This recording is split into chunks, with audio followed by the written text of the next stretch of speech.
राधे राधे। श्री कृष्ण जन्माष्टमी के महाउत्सव पर ISKCON temple द्वारा एक प्रेस कॉन्फ्रेंस आयोजित की गई है। सबसे पहले तो नमस्कार गुरुजी, आपका स्वागत है हमारे चैनल में और मैं जानना चाहूंगी आज जो ये प्रेस कॉन्फ्रेंस हुई है उसका मुख्य उद्देश्य क्या था? हरे कृष्णा।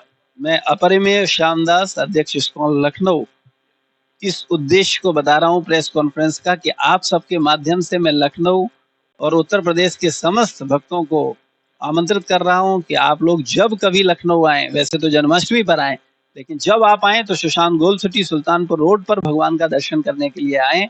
इस बार 26 अगस्त सोमवार को हम लोग भव्य जन्मोत्सव कार्यक्रम मना रहे हैं, जिसमें भगवान का दूध, दही, शहद और 1008 तीर्थों के जल से अभिषेक होगा दोपहर 12 बजे से रात्रि 12 बजे तक।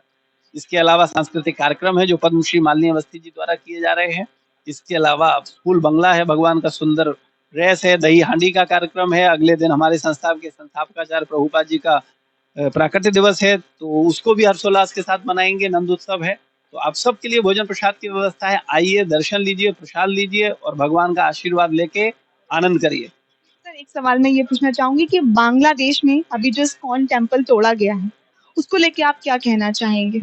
हमारा निवेदन यही है, कोई भी धार्मिक स्थल हो, चाहे मंदिर हो, चाहे मस्जिद हो, चाहे गिरजाघर हो, उनका सम्मान होना चाहिए। उनको किसी भी व्यक्ति को किसी को क्षति नहीं पहुंचानी चाहिए, और अगर कोई क्षति पहुंचा रहा है तो वो अपनी गलत मानसिकता को प्रदर्शित कर रहा है, और गलत कार्यों के लिए सबको एक साथ आकर के विरोध करना चाहिए, जिससे मानवता एक हो और हम एक मिल करके आसुरी और बुरी शक्तियों से सामना कर सकें। कहीं ना कहीं सर जो आज की युवा पीढ़ी है वो भक्ति से दूर होती जा रही है। अब जन्माष्टमी है लेकिन बहुत लोग सोशल मीडिया पे पोस्ट डाल देंगे लेकिन पूजा नहीं करेंगे, आरती नहीं करेंगे, मतलब एक दिखावा होता जा रहा है। उसके लिए आप क्या कहें? मैं युवाओं को आपके न्यूज चैनल के माध्यम से ये बात बताना चाहूंगा कि तुम लोग अपना जीवन नष्ट मत करो, क्योंकि भौतिक शिक्षा ले रहे हो, आध्यात्मिक शिक्षा भी लो। अगर तुम आध्यात्मिक शिक्षा नहीं लोगे तो तुम यही नहीं जान पाओगे वास्तविकता में तुम हो कौन, तुम्हारा अस्तित्व क्या है, तुम कहाँ से आए हो, कहाँ जाओगे। जो भौतिक शिक्षा लेता है उसको केवल जन्म से लेकर के मृत्यु तक का ज्ञान होता है और इस संसार का ज्ञान होता है। भौतिक शिक्षा केवल भौतिक जगत की शिक्षा है, लेकिन अगर आप आध्यात्मिक शिक्षा लोगे, अपनी गीता, भागवत, रामायण को समझोगे, तो आप जान पाओगे कि आप शरीर नहीं आत्मा हो, और आप हमेशा से हो, हमेशा रहोगे, और आपको 84 लाख योनियों में जाना है।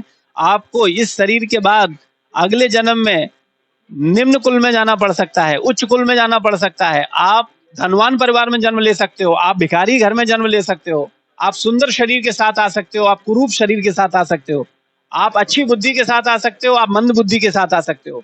तो आपका इस पे कोई कंट्रोल नहीं है। तो कृपया बेवकूफी से बाहर निकलिए। तुम हमेशा के लिए युवा नहीं हो, तुम हमेशा के लिए पुरुष नहीं हो, तुम हमेशा के लिए स्त्री नहीं हो। ये 10, 20, 30, 50 साल, 100 साल का जो जीवन है, इसके बाद भी जीवन है, पहले भी जीवन है, लेकिन ये शिक्षा तुम्हें तब मिलेगी जब एक सवाल, हाँ एक सवाल में अभी आपने कहा भौतिक शिक्षा बहुत जरूरी है तो, लेकिन अभी हम देख रहे हैं कि कहीं ना कहीं हिंसा इतनी बढ़ती जा रही है कि अभी आए दिन जो रेप हो रहे हैं, क्या कलयुग आ चुका है? कलयुग आ चुका नहीं, कलयुग चल रहा है। 5000 साल हो चुके हैं, लेकिन अभी शुरुआत है, अभी भी समय है। जाग जाइए, धार्मिक शिक्षा को महत्व दीजिए। हम आध्यात्मिक शिक्षा की बात कर रहे हैं। भौतिक शिक्षा में तो व्यक्ति अपने 20-25 साल देता ही है, लेकिन आध्यात्मिक शिक्षा में भी देने हैं। तो अगर आध्यात्मिक शिक्षा में वो समय नहीं दे रहा है तो वो अपना मानव जीवन का लक्ष्य ही नहीं समझेगा। वो मानव बना किस लिए? गुरुजी आपने कहा कि जन्माष्टमी में एक बहुत बड़ा पर्व अभी मनाने वाले हैं 26 तारीख को, तो उसमें प्रशासन द्वारा क्या मदद की जा रही है? प्रशासन से निवेदन किया है, वो लोग ट्रैफिक पुलिस फोर्स को भेज रहे हैं और उनकी भी व्यवस्था, उन सबके सहयोग से ये कार्यक्रम अभी तक सकुशल संपन्न होता आया है। लेकिन चूंकि दिन प्रतिदिन भक्तों की संख्या बढ़ रही है, तो आप सबके माध्यम से भी मैं प्रशासन से निवेदन करूंगा कि 4-5 लाख लोगों का व्यवस्था करने के लिए कृपया अधिक से अधिक संख्या में फोर्स बल दें, जिससे किसी भी प्रकार की अप्रिय घटना न घट सके। धन्यवाद गुरुजी, राधे राधे। तो यहाँ हमें पता चला कि किस तरीके से जन्माष्टमी का उत्सव 26 अगस्त को मनाया जाएगा। आइए जुड़िए हमारे साथ और इसका आनंद लीजिए। बने रहे ऐसी और तमाम खबरों के लिए देखते हैं मिस्टर टाइम्स। मैं हर्षित कौर।